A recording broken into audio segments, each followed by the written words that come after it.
எல்லாருக்கும் hi, welcome to அபியின் உலகம். இன்றைக்கி நம்ம சேனலில் சூப்பரான ஒரு சைட் டிஷ் திடீர் சாம்பார், பேச்சுலர் சாம்பார், சைவ வீட்டு சாம்பார், இந்த மாதிரி பல நேமில் சொல்லலாம். குயிக்காக சட்டுன்னு டிஃபன் சாம்பார் எப்படி பண்ணலாங்கிறது பார்க்க போகிறோம். இதுக்கு ஸ்பெசிஃபிக்காக ஒரு பொடி ப்ரிப்பேர் பண்ணிவிட்டு நம்ம செய்ய போகிறோம். அதுக்கு தேவையான பொருள்கள், இதோட மெஷர்மெண்ட்ஸ் டிஸ்கிரிப்ஷன் பாக்ஸில் கொடுக்குறேன், செக் பண்ணிக்கோங்க. வாங்க சாம்பார் பொடி ப்ரிப்பேர் பண்ணிடலாம். ஃபஸ்ட்டு நம்ம சாம்பாருக்கெல்லாம் நார்மலாக யூஸ் பண்ணக்கூடிய துவரம்பருப்பு 200 கிராம் எடுத்திருக்கேன். இந்த 200 கிராம் பருப்புக்கான அளவுகள் தான் நான் இன்றைக்கி எல்லாமே சொல்லியிருக்கேன். 6 வரமிளகாய் எடுத்திருக்கேன். இது வந்து கரெக்டான காரமாக இருக்கும். உங்களுக்கு ரொம்ப காரம் தேவை அப்படின்னா கூட ஒரு 2 மிளகாய் ஆட் பண்ணிக்கோங்க.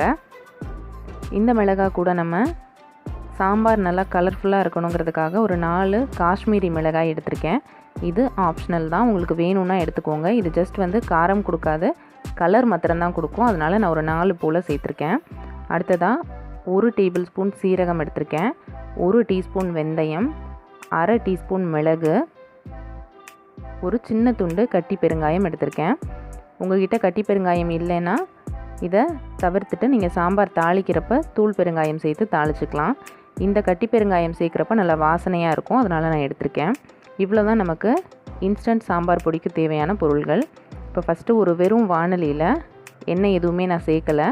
நல்லா ஹீட்டானதுக்கப்புறமா நம்ம எடுத்துருக்கக்கூடிய துவரம்பருப்பை சேர்த்துக்கலாம். சேர்த்துட்டு மிதமான ஹீட்டில் வச்சு இதை நல்லா வாசனை வர்ற வரைக்கும் வறுத்தெடுத்துக்கணும். இந்த மாதிரி நம்ம பருப்பை வறுத்துட்டு சேர்க்குறப்ப சாம்பார் நமக்கு சட்டுன்னு ரெடி ஆயிரும். ஒரு 10 நிமிஷம் நமக்கு கொதிக்க விட்டால் போதும். அதனால் முடிஞ்ச வர மிதமான தீயில் வச்சு நல்லா வாசனை வர வர வறுத்துக்கோங்க. கருகிடாமல் பார்த்துக்கோங்க. இதுதான் நல்லா ஃப்ளேவர் கொடுக்கும் சாம்பாருக்கு. இந்த பொடி ப்ரிப்பேர் பண்ணிவிட்டு நம்ம ஸ்டோர் பண்ணி வச்சுக்கிட்டோன்னா எப்போ தேவைப்படுதோ அந்த டைமில் 10 நிமிஷத்தில் சட்டுன்னு சாம்பார் ரெடி பண்ணிடலாம். இப்போ பாருங்கள், நமக்கு பருப்பு ஆல்மோஸ்ட் வந்து நல்லா வாசனை வர ஆரம்பிச்சிருச்சு, கருகவும் இல்லை. ஸ்டவ் ஆஃப் பண்ணிவிட்டு இதை பிளேட்டுக்கு மாற்றிக்கலாம். பருப்பு வறுத்ததுக்கப்புறமா அதே வாணலியில் மிளகு, சீரகம், வெந்தயம், பெருங்காயம், வரமிளகாய் எல்லாத்தையும் வெறுமனை வறுத்துட்டு இந்த மாதிரி ஒரு அகலமான பிளேட்டில் கொட்டி நல்லா ஆற வச்சு எடுத்துக்க போகிறோம். இதே மாதிரியே நம்ம நிறைய துவரம்பருப்பு சேர்த்து அதுக்கான அளவுள்ள மிளகாயெல்லாம் சேர்த்து பவுடர் பண்ணி ஸ்டோர் பண்ணி வச்சுக்கலாம். ரொம்ப ஈஸியாக சாம்பார் ப்ரிப்பேர் பண்ணுறதுக்கு ரொம்ப ஹெல்ப்ஃபுல்லாக இருக்கும். இப்போ பாருங்கள், இது கம்ப்ளீட்டாக ஆறிடுச்சு, கொஞ்சம் கூட சூடே இல்லை. இதை நம்ம வீட்டிலையே மிக்ஸி ஜாரில் அரைச்சி எடுத்துக்க போகிறோம். மிக்ஸி ஜாரில் தண்ணி எதுவுமே இல்லாத மாதிரி கம்ப்ளீட்டாக துடைச்சிட்டு எடுத்துக்கோங்க. அப்போ தான் பொடி நல்லா லாங் லைஃப் வரும், வண்டு எதுவுமே பிடிக்காமல் இருக்கும். நான் இன்றைக்கி கம்மியான அளவு எடுத்துருக்கிறதால மிக்ஸி ஜார்லேயே அரைச்சிக்கிறேன். இதை நம்ம ஆற்று மணல்லாம் இருக்கும் இல்லையா, அந்த மாதிரி மணல் பதத்துக்கு அரைச்சி எடுத்துக்கணும். ரவையை கூட இன்னும் 1-2 பவுடர் பண்ணால் எந்த மாதிரி இருக்குமோ அந்த அளவுக்கு பொடி பண்ணி எடுத்துக்கணும். இது பாருங்கள், நல்லா கமன்னு அந்த பெருங்காயத்தூள், வெந்தயம் அதோட வாசனை வந்து அவ்வளோ சூப்பராக இருக்குது. இதை வந்து ஒரு ஏர்டைட் கண்டெய்னரில் போட்டு வச்சோன்னா இந்த வாசனை அப்படியே இருக்கும், நல்லா ஃப்ரெஷ்ஷாக இருக்கும் பவுடர். இந்த மாதிரி நம்ம பொடி ப்ரிப்பேர் பண்ணிவிட்டு ஃப்ரிட்ஜில் ஸ்டோர் பண்ணி வச்சோன்னா நமக்கு 1 இயர் வரைக்கும் பொடி நல்லாயிருக்கும். ஏன்னா நம்ம வறுத்துட்டு தான் பவுடர் பண்ணியிருக்கோம், அதனால் வண்டு வராமல் இருக்கும். அப்படி சப்போஸ் நம்ம வெளியில் வச்சுட்டு யூஸ் பண்ணுறோம் அப்படின்னா ஒரு 6 மாதம் வரை ரொம்ப சூப்பராக இந்த வாசனை மாறாமல் அப்படியே இருக்கும் பொடி.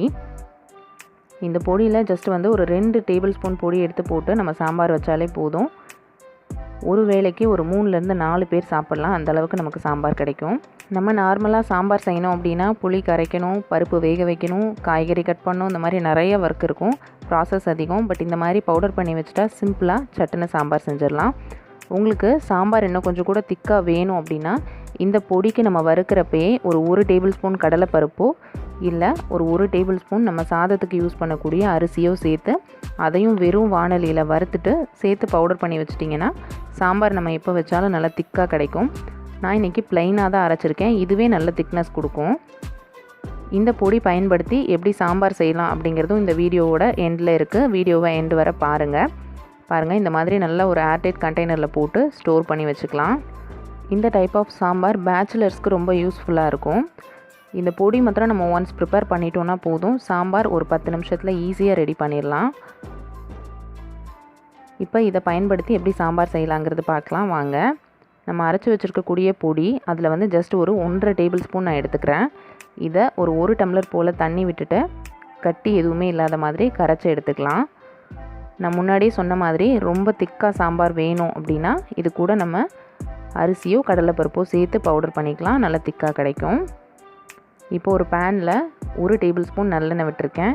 எண்ணெய் சூடானதுக்கப்புறமா கடுகு, ஒரு 1/4 டீஸ்பூன் போல் சீரகம், ஆல்ரெடி நம்ம பெருங்காயத்தூள் கட்டியாக சேர்த்துருக்குறோம். இதில் கொஞ்சமாக பெருங்காயத்தூள் ஃப்ளேவருக்காக நான் சேர்த்துக்கிறேன். அடுத்ததாக நம்ம கட் பண்ணி வச்சுருக்க வெங்காயம், கருவேப்பிலை எல்லாத்தையும் சேர்த்துக்கலாம். வெங்காயம் வதங்கி வரட்டும். இதுக்கப்புறமா நம்ம தக்காளி சேர்க்க போகிறோம். நான் இன்றைக்கி இந்த சாம்பாரில் புளி எதுவுமே சேர்க்கலை, தக்காளி மாத்திரம் தான் ஆட் பண்ணுறேன். உங்களுக்கு வேணும்னா கொஞ்சம் போல் புளி கூட கரைச்சிட்டு நீங்கள் சேர்த்துக்கலாம். தக்காளி வதங்கிறதுக்கு தேவையான உப்பு, 1/4 டீஸ்பூன் போல் மஞ்சள் தூள், ஆல்ரெடி நம்ம வரமிளகாய் சேர்த்து அரைச்சிருக்கிறோம். உங்களுக்கு நல்ல காரமாக வேணும் அப்படின்னா இந்த டைமில் ஒரு 1/2 டீஸ்பூன் மிளகாய் தூள் சேர்த்துக்கோங்க. இப்போ இந்த தக்காளி நல்லா குழஞ்சி வெந்து வரட்டும், அது வரை வதக்கி எடுத்துக்கலாம். இப்போ பாருங்கள் எல்லாமே ஒன்று சேர்ந்து வந்திருக்கு. இந்த டைமில் நம்ம கரைச்சி வச்சுருக்க பருப்பு தண்ணியை ஆட் பண்ணிக்கலாம். இது சேர்த்துட்டு மூடி போட்டு ஒரு 5 நிமிஷம் நம்ம கொதிக்க வச்சாலே போதும். இப்போ பாருங்கள் இவ்வளோ தண்ணியாக ரசம் மாதிரி இருக்குது இல்லையா? இது நல்லா கொதித்து வரப்போ இன்னும் நல்லா திக்காக நம்ம இட்லி தோசைக்கெலாம் தொட்டுக்கக்கூடிய பதத்துக்கு வந்துடும். இதை மூடி போட்டு இப்போ கொதிக்க விடலாம். உப்பு காரம் செக் பண்ணிக்கோங்க. வேணும்னா இந்த டைமில் கொஞ்சமாக ஆட் பண்ணிக்கோங்க. பாருங்கள் நம்ம சாம்பார் நல்லா கொதிச்சிருச்சு. இது கிட்டத்தட்ட மினிமம் ஒரு 10 நிமிஷம் தான் டைம் எடுக்கும். ரொம்ப ஈஸியாக ப்ரிப்பேர் பண்ணிடலாம். பாருங்கள் முன்னாடி இருந்ததுக்கு இப்போ இன்னும் கொஞ்சம் கூட திக்காக இருக்குது. இந்த டைமில் உங்களுக்கு புளி தண்ணி வேணும்னா ஆட் பண்ணிக்கோங்க. நான் சேர்க்கலை. ரொம்ப சூப்பராக அந்த வெந்தயம் ரோஸ்ட் பண்ணி நம்ம சேர்த்ததால் அவ்வளோ ஒரு வாசனையாக இருக்கும் இந்த சாம்பார். கண்டிப்பாக ப்ரிப்பேர் பண்ணி பாருங்கள். இது நல்லா கொதிச்சிருச்சு. இப்போ நம்ம கொத்தமல்லி இலை தூவிட்டு ஸ்டவ்வை ஆஃப் பண்ணிக்கலாம். இது ஆறுனதுக்கப்புறமா இன்னும் கொஞ்சம் கூட திக்காகி வரும். பாருங்கள் ரொம்ப ஃப்ளேவர்ஃபுல்லாக ஈஸியாக திடீர் சாம்பார் சூப்பராக ரெடி பண்ணியாச்சு. நம்ம அந்த பொடி மாத்திரம் நம்மளோட ஃப்ரீ டைமில் ப்ரிப்பேர் பண்ணி ஃப்ரிட்ஜில் ஸ்டோர் பண்ணி வச்சிட்டோன்னா கண்டிப்பாக ஒரு ஹரிபரியான டைமில் ஈஸியாக ஒரு 8லேருந்து 10 நிமிஷத்துக்குள்ளே சட்டுன்னு இந்த சைட் டிஷ் நம்மளால் ரெடி பண்ணிட முடியும். இது பார்த்திங்கன்னா மெயினாக இட்லி தோசை இது 2 கூட ரொம்ப சூப்பராக போகும் இந்த சாம்பார். அதுக்கப்புறமா கல் தோசை, ஆப்பம் இந்த மாதிரி ரெசிபீஸ் கூட வச்சு சாப்பிட்றதுக்கு ரொம்ப சூப்பராக இருக்கும் இந்த சைட் டிஷ். கண்டிப்பாக பேச்சுலர்ஸாக இருக்கவங்க ஒன்ஸ் வந்து வீட்டில் இந்த பவுடர் ப்ரிப்பேர் பண்ணி எடுத்துகிட்டு வந்துட்டாங்கன்னா ஈஸியாக சாம்பார் ப்ரிப்பேர் பண்ணி சாப்பிட்லாம். கண்டிப்பாக நீங்களும் இந்த ரெசிபியை உங்கள் வீட்டில் ட்ரை பண்ணி பாருங்கள். நம்ம சேனலில் ஆல்ரெடி புளிச்ச மாவில் எப்படி ஈஸியாக புளிப்பை எடுத்துகிட்டு நம்ம தோசை ப்ரிப்பேர் பண்ணலாங்கிற வீடியோ போட்டிருக்கோம். அதோட லிங்க் ஐகார்ட்லேயும் டிஸ்கிரிப்ஷன்லேயும் கொடுக்குறேன், செக் பண்ணிக்கோங்க. கண்டிப்பாக இந்த சாம்பாரை உங்கள் வீட்டில் ப்ரிப்பேர் பண்ணிவிட்டு உங்களோட ஃபீட்பேக்ஸை என்னோட கமெண்ட் செக்ஷனில் ஷேர் பண்ணுங்கள். என்னோடய வீடியோஸ் பிடிச்சிருந்தா நம்ம சேனல் அபியின் உலகம்க்கு சப்ஸ்கிரைப் பண்ணி ஷேர் பண்ணிடுங்க. தேங்க்யூ ஃபார் வாட்சிங்.